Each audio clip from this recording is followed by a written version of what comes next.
호프집으로 성공하기. 일부. 호프. 한국인이라면 시원한 호프 한 잔에 하루의 피로를 씻어버리고 친한 지인과 담소를 나누면서 스트레스를 푸는 곳으로 인식된다. 80년대 경제가 호황을 누리면서 서민의 술자리는 포장마차에서 호프집으로 이동한다.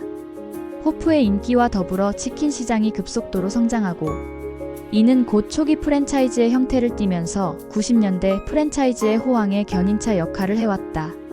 이후 2000년대 전문 호프 프랜차이즈의 등장으로 치킨으로 한정되었던 메뉴는 세계의 다양한 먹거리를 기반으로 세련되고 고급화하는 전략으로 바뀌었다. 이후 정통 호프 프랜차이즈는 성장세를 유지하다 물가 상승과 경기 침체, 인건비 상승 등의 여파로 스몰비어의 탄생을 맞이한다.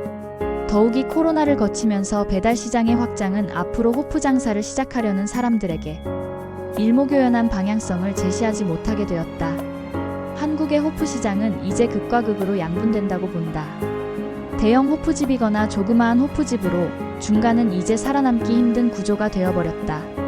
당연히 돈이 많다면 대형 호프 프랜차이즈를 차려서 치솟은 물가와 인건비를 매출 대비로 풀 수 있겠지만 일반인들이 돈이 많은 것도 아니고 어중간한 30평대 매장으로는 더 이상 예전과 같은 수익을 내기란 불가능하다.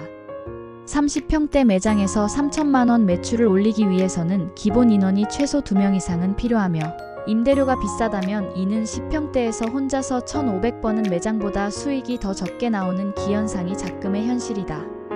그렇다면 혼자서 10평대 매장을 운영하며 돈을 벌기 위한 방법이 과연 존재할까? 대부분 사람들은 프랜차이즈의 도움을 얻고자 한다.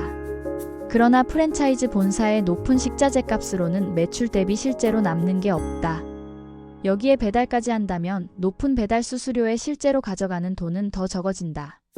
즉, 개인 브랜드로 30%에서 35%의 마진을 가져갈 수 있다면 프랜차이즈를 함과 동시에 10% 정도가 빠지고 여기에 배달 수수료까지 더해진다면 실제로 가져가는 건 전체 매출의 10% 안팎일 거다. 결국은 장사를 하지 말아야 한다는 결론이 나온다. 세상을 살아가다 보면 나이 때문에 처해진 환경 때문에 장사를 시작해야 하는 어쩔 수 없는 상황이 있을 수 있다. 그렇다면 장사를 시작해서 살아남으려면 어떻게 해야 할까? 답은 위에 언급되어 있다. 프랜차이즈가 아닌 개인 브랜드의 장사를 해야 한다는 것이다. 개인 브랜드? 과연 가능할까? 답은 가능은 하다. 자, 그럼 지금부터 개인 브랜드 호프집을 만들기 위한 작업을 시작해보자. 첫째, 호프에 대해서 공부를 해야 한다. 왜냐하면 나의 주 수입원은 치킨도 아니고 다른 안주도 아닌 호프이기 때문이다. 간단하게 호프를 공부하면 된다.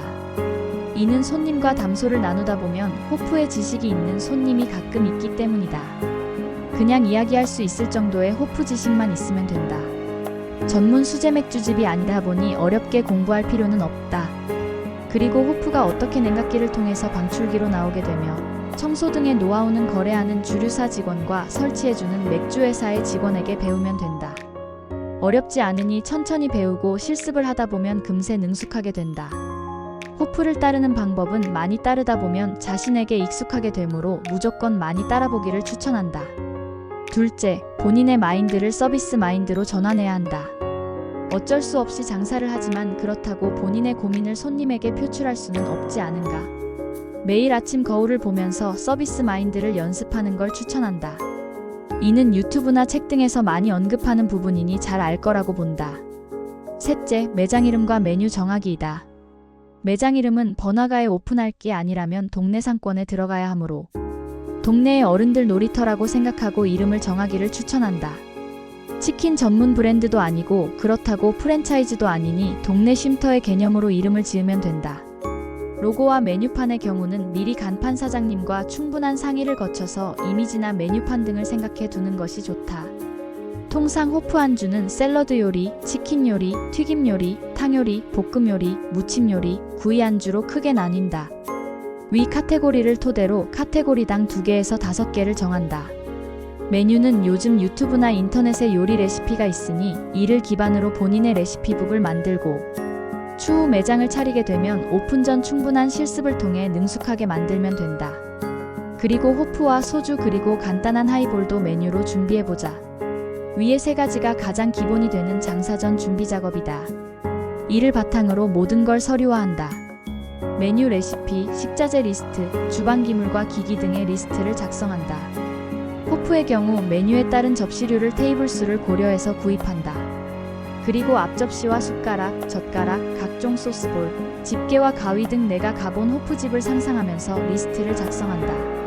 주방기기의 경우는 호프집 기준으로 통상 업소용 가스렌지, 가스나 전기 튀김기, 45박스 냉장 냉동고, 냉장 테이블, 싱크대가 기본이고 업소용 오븐의 경우는 추후 구매 가능하니 선택사항으로 둔다.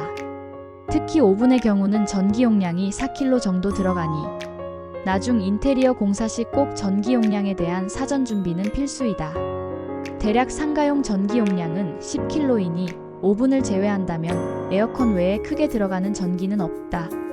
나중에 오븐을 준비할 걸 가정하고 20kg 용량으로 늘려놓으면 오픈 때 차단기 내려갈 일은 없을 것이다. 2부에서 계속됩니다.